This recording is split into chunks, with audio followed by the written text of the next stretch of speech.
தென்றலே மெல்ல பேசு சீரியல்ல இந்த வாரத்திற்கான 2வது ப்ரோமோ ரிலீஸ் ஆகியிருக்கு. ஸோ இதுல என்ன நடக்குது? இளமதியோட அப்பாவுக்கு ஹார்ட் அட்டாக் வந்து அப்படியே விழுந்துட்டாரு. நம்ம பரமன் தானே காப்பாத்துனாப்ல. ஸோ அதுக்காகத்தான் பரமன் கடத்திக்கிட்டு போயிட்டான் அப்படின்னு சொல்லி இளமதி போலீஸ் ஸ்டேஷன்ல கம்ப்ளைண்ட் குடுத்து, அதுக்கப்புறம் நம்ம இளமதியோட அப்பா உண்மைய சொல்லி இப்ப பரமன் ரிலீஸ் ஆகி வெளியிலயும் வந்துடுறாப்ல. இதுக்கப்புறம் என்ன நடக்குது? இப்ப ஹார்ட் அட்டாக் அப்படின்னு சொல்லி தானே ஹாஸ்பிட்டல்ல அட்மிட் ஆயிருக்கிறாரு.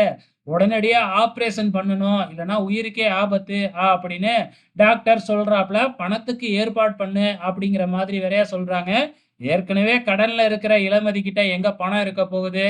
இப்படி முழிச்சுக்கிட்டு இருக்கிறப்ப, நம்ம பரமன் வந்து பாத்தீங்கன்னா, அந்த ஆஸ்பத்திரிக்கு ஒரு அமௌண்ட்ட குடுத்து, யாராச்சும் உண்மையா வந்து பணத்துக்காக கஷ்டப்படுறாங்க, ஃபீஸ் கட்ட முடியாம கஷ்டப்படுறாங்கன்னா, அவங்களுக்கு இந்த பணத்த யூஸ் பண்ணிக்கங்க அப்படின்னு பணத்த குடுத்துட்டு அவரு பாட்டுக்கு போயிடுறாப்ல.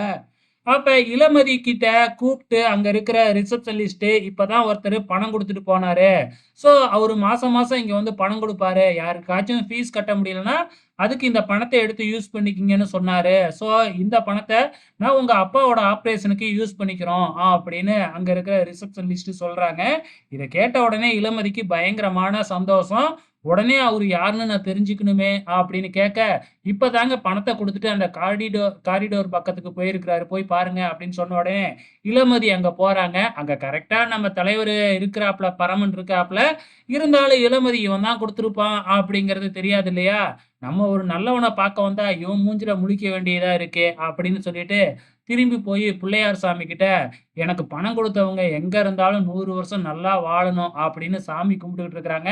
இங்க பரம வெளிய போகும்போது, பரமனோட எனிமியா இல்ல யாருன்னு தெரியல.